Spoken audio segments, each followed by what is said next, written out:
बात करते हैं एक जितने भी ऑपरेशंस इम्पोर्टेंट ऑपरेशन जो आर्मी एयरफोर्स नेवी हमारे जो रॉ होती है उसके द्वारा किए जाते हैं, या इसके अलावा जो अदर्स जो आपके सिक्योरिटी एजेंसी जैसे आपका मोसाद हो गया, MI6 हो गया, या आपका जो भी मतलब सिक्योरिटी एजेंसी उनके द्वारा जो इम्पोर्टेंट ऑपरेशंस किए जाते हैं, जो मतलब देख के सुन के पढ़ के थोड़ा मतलब अच्छा लगता है या उसके अंदर थोड़ी इंफॉर्मेशन या नॉलेज मिलता है, उसके बारे में हम लोग बात करते हैं। देखिए आज हम लोग बात करेंगे ऑपरेशन पवन।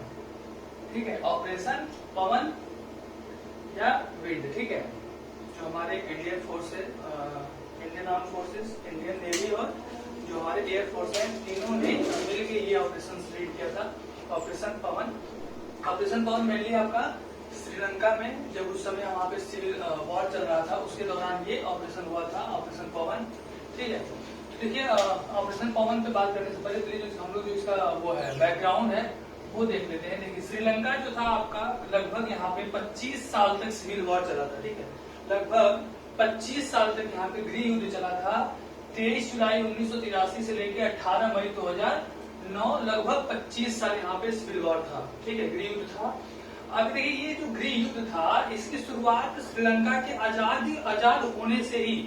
देखिए श्रीलंका जो था आपका ये 1948। ठीक है, श्रीलंका जो आपका इंडिपेंडेंस डे सेलिब्रेट करता है 4 फरवरी। ठीक है, 1948 में ये ब्रिटिश राज से जहाँ पे जो ब्रिटिश रूल थी उससे ये फ्री हो गया। ठीक है, 1947 में हम लोग आजाद हुए थे, 1948 में आपका श्रीलंका आजाद हुआ था। तो श्रीलंका के आजाद होने से पहले ये एक तरह से यहाँ पे जो देखिए दो यहाँ पे मोस्ट एथनिक कम्युनिटी है, वो है आपका एक सिंधी है और एक आपका तमिल है। ठीक है, तो यहाँ पे मेजोरिटी आपके सिंधी है और तमिल जो है आपका माइनॉरिटी में है।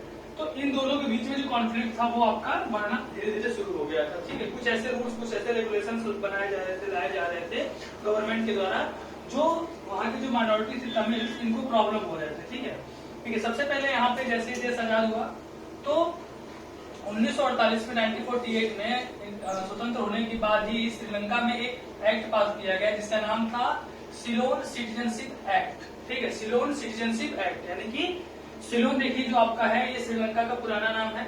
ठीक है, तो उस समय श्रीलंका का पुराना नाम सिलोन था, तो उसके नाम से एक्ट बनाया गया था सिलोन सिटीजनशिप एक्ट। ये एक्ट आते ही जो सिंघली थे वो श्रीलंका के जो सिटीजनशिप हो गए, मतलब इनकी जो सिटीजनशिप थी वो मान ली गई, जबकि जो तमिल थे उस समय लगभग 7 लाख तमिल्स वो सिटीजनशिप से बाहर आ गए, मतलब उनकी नागरिकता ही खत्म हो गई। एक रात के अंदर ही उनकी जो नागरिकता थी वो खत्म हो गई।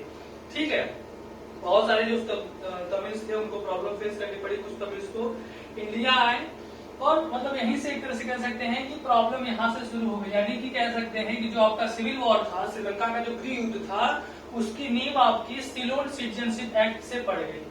ठीक है, अब सिलोन सिटीजनशिप एक्ट से नींव तो पड़ गई, लगभग 7 लाख जो तमिल थे रातों रात उनकी नागरिकता छीन ली गई। उसके बाद 1956 में एक और ऐसा एक्ट आया जो मतलब कह सकते हैं कि ये गृह युद्ध में एक घी की तरह काम किया। 1956 में आया Singhla only act, Singhla only act. ठीक है, सिंघला ओनली एक्ट में कहा गया कि श्रीलंका की जो ऑफिशियल लैंग्वेज होगी वो होगी सिंगलिश। ठीक है, सिंगलिश जो होगी ये ऑफिशियल लैंग्वेज होगी श्रीलंका की, यानी कि दूसरी लैंग्वेज में कोई काम नहीं कर सकता, सिर्फ एक ही लैंग्वेज होगी, वो होगी आपकी सिंगली। अब रातों रात में जो वहाँ पे तमिलियंस थे या दूसरे जो लोग थे जो दूसरा कोई लैंग्वेज जानते थे, वो रातों रात कोई दूसरी भाषा कैसे सीख सकते हैं। इसका मतलब ये हुआ कि जितने भी ऑफिस थे, जितने भी सरकारी नौकरियां थी, लोगों को पढ़ने की जहाँ यूनिवर्सिटी, स्कूल, सब जगह से जितने भी आपके तमिल्स थे वो लोग एक तरह से कह सकते हैं कि रातों रात उनकी पूरी स्थिति खत्म कर दी गई, क्योंकि एक रात में कोई भी किसी भाषा को सीख नहीं सकता। यहाँ से कह सकते हैं कि एक तरह से जो तमिल्स थे वो उनको लगा कि मतलब उनको बहुत मतलब यहाँ पे सताया जा रहा है, एक उनको मतलब कह सकते हैं कि माइनॉरिटी होने की वजह से उनको प्रॉब्लम फेस करनी पड़ रही थी, जिसकी वजह से क्या हुआ कि जो तमिल थे, ठीक है, ये अपने आप को मतलब दबा कुचलाया, जो भी कह सकते हैं, वो अपना फील करना शुरू कर दिया था इन लोगों ने।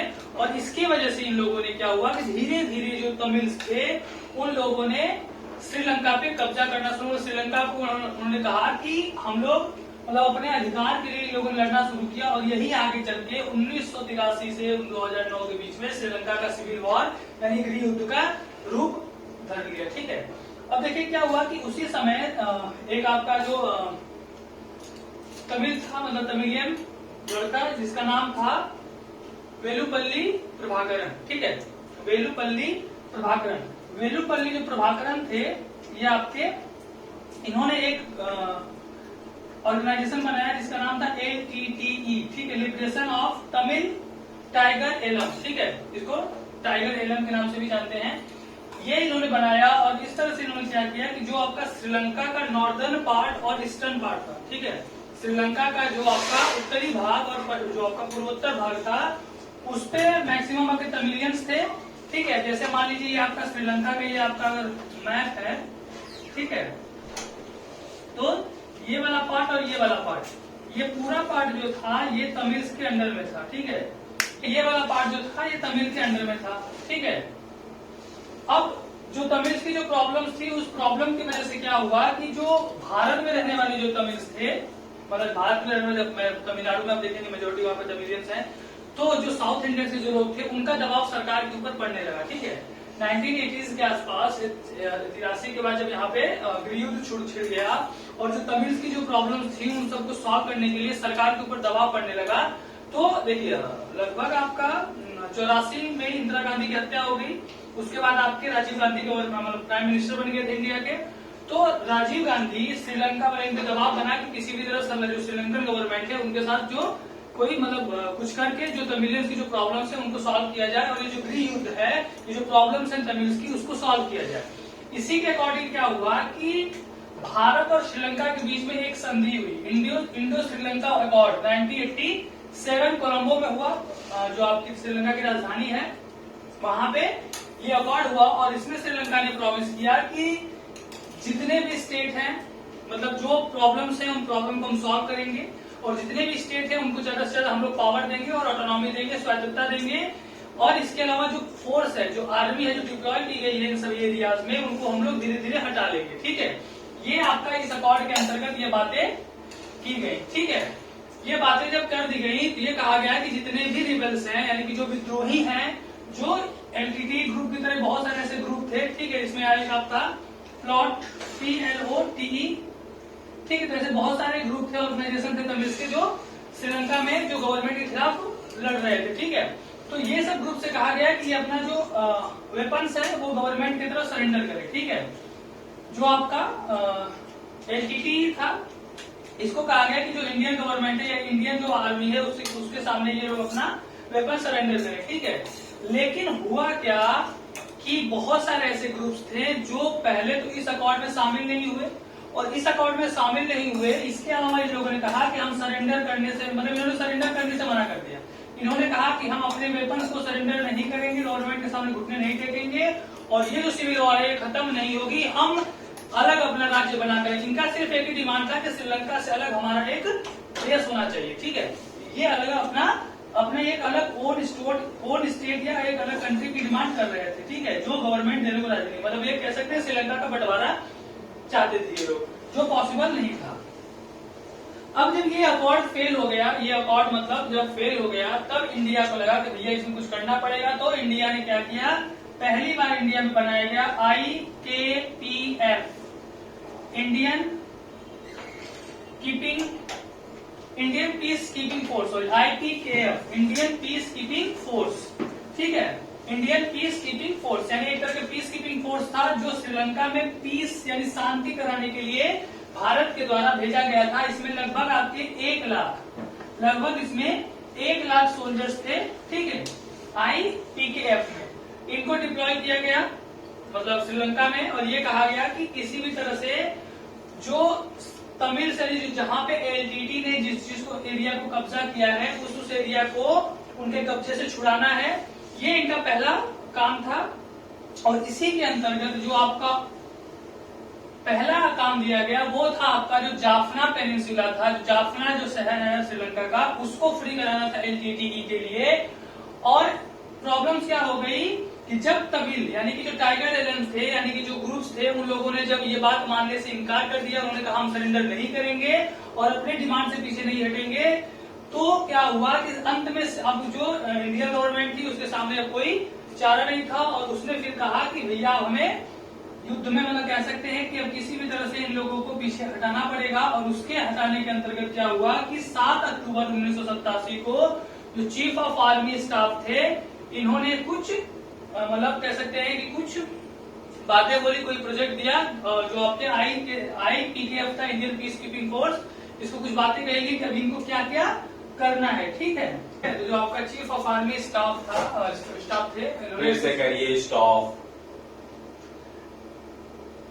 ठीक है। तो देखिए आपको जो चीफ ऑफ आर्मी स्टाफ थे उन्होंने कुछ डायरेक्शन दिया, जो IPKF था, इंडियन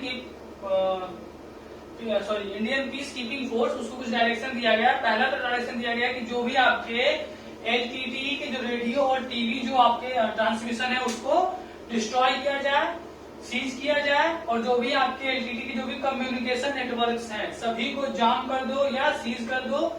इसके अलावा जो LTT के जो कैंप्स हैं उनपे रेड डाला जाए और जो भी पकड़े जाए उसमें रिबेल्स हो, जो भी आपके LTT के जो भी मेंबर्स हो उनको पकड़ के उनको इंटरोगेट करो और उनको डिटेन करो, ठीक है। ये सब चीजें डायरेक्शन दिया गया आपका चीफ ऑफ आर्मी स्टाफ की तरफ से इंडियन पीस कीपिंग फोर्स को, ठीक है। अब आप कह सकते हैं कि मेनली अब जाके आपका जो ऑपरेशन पवन था वो शुरू हो गया।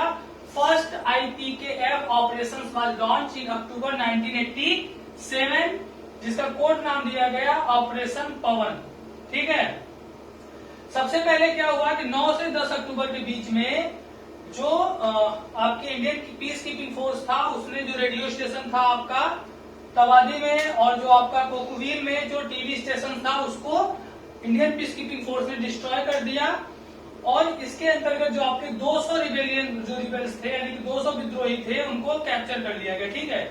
लेकिन इतना आसान था नहीं जाफना को कैप्चर करना या जो आपके LTT थे यानी जो रिबेल्स थे उनको पीछे रखेगा, ठीक है। LTT ने क्या किया कि घात लगा के बैठे हुए थे और जो CRPF था, सेंट्रल रिजर्व पुलिस फोर्स, उसको घात लगा के इनके ऊपर अटैक किया, एम्बुश किया और हमारे कई जवान ऐसे थे जो CRPF के जो मारे गए, ठीक है। देखिए जब से आपका जो COS था आपके चीफ ऑफ आर्मी स्टाफ, उसने कुछ डायरेक्शन दिया, छोटी मोटी मतलब ऑपरेशन जो आपका पवन था वो शुरू हो चुका था, छोटी मोटी लड़ाइयां, कैप्चर, ये सब चीजें आपका शुरू हो गया था। लेकिन सबसे जो पहला जो प्रॉब्लम फेस किया हमारे इंडियन की पीस कीपिंग फोर्स ने वो था आपका जाफना यूनिवर्सिटी में, ठीक है। देखिए जो हमारे सिक्योरिटी इंटेलिजेंस था जो रॉ, उसको ये कुछ जानकारी मिली थी कि जो भी आपके जो LTT के जो कुछ इंपॉर्टेंट जो उसके लीडरशिप हैं, जो कुछ कमांडो हैं, वो आपका जाफना यूनिवर्सिटी को अपना कह सकते हैं कि हेड क्वार्टर बनाए हुए हैं और यहाँ पे वो लोग कुछ मीटिंग करने वाले हैं, ठीक है। और इस इंटेलिजेंस के आधार पर ये कहा गया कि हम जो हमारी फोर्सेस हैं वो मतलब वहां पे अचानक से रात के समय में वहां पे अटैक करेगी और अगर हम इन कमांडोज या इन जो लीडरशिप है अगर इनको ही खत्म कर देते हैं, पकड़ लेते हैं, कैप्चर कर लेते हैं, तो पूरा वो कह सकते हैं कि जो आपकी पूरी की पूरी जो लड़ाई है वो एक ही बार में पूरी खत्म कर दी जाएगी, कट कर दी जाएगी। इसी के अंतर्गत क्या हुआ कि जो आपके पैरा कमांडो यानी जो आपके स्पेशल फोर्स थे, सिख लाइट इन्फेंट्री, इन लोगों को 12 अक्टूबर के रात में वहां पे मतलब जाने की डिसाइड किया गया और कहा गया कि ऑपरेशन मतलब लॉन्च हो गया था, जिसमें आपके कम से कम जो 17 कमांडो थे आपके 10th बटालियन के जो पैरासूट रेजिमेंट था, ठीक है। और उसके बाद कहा गया कि ये जैसे ही अपना उतर कर ये जो कमांडो होंगे अटैक करना शुरू करेंगे, तुरंत क्या होगी कि जो सिख लाइट इन्फेंट्री है 30th बटालियन और इनके साथ लिंकअप करेगा 4th Gorkha regiment Gorkha rifles, ठीक है। ये लोग अचानक से अटैक करेंगे जिससे कि इन लोगों को रिटेलिएट करने का मौका नहीं मिलेगा और पूरी की पूरी जो आपकी लीडरशिप है यानी जो कमांडो थे सबको कैप्चर कर लिया जाएगा या फिर उनको मार डाला जाएगा, ठीक है।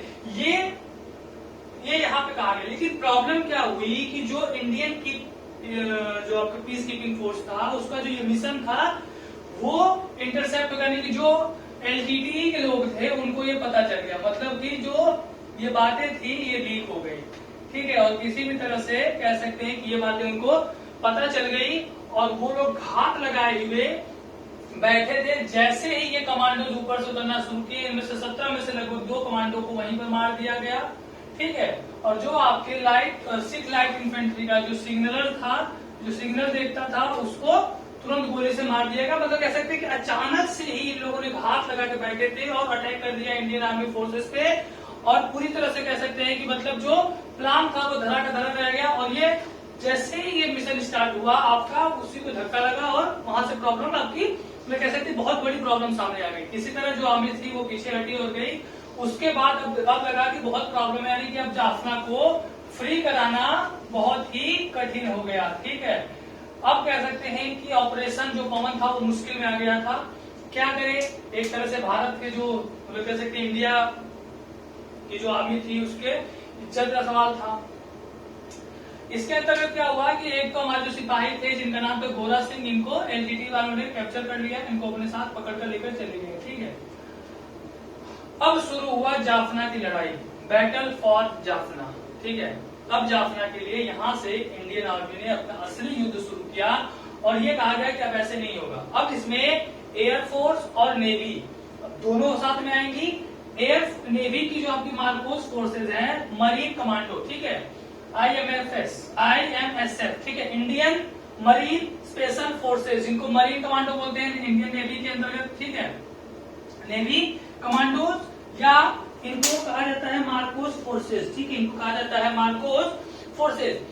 इन लोगों ने भी मतलब कह सकते हैं इस ऑपरेशन में आए और इन लोगों ने क्या किया कि ये लोग पेट्रोल करते थे जो आपके कोस्टल एरियाज थे, ठीक है, उनके साथ साथ जो आपका जाफना का जो कोस्टल एरिया थे वहां पे ये लोग घूमते रहते थे।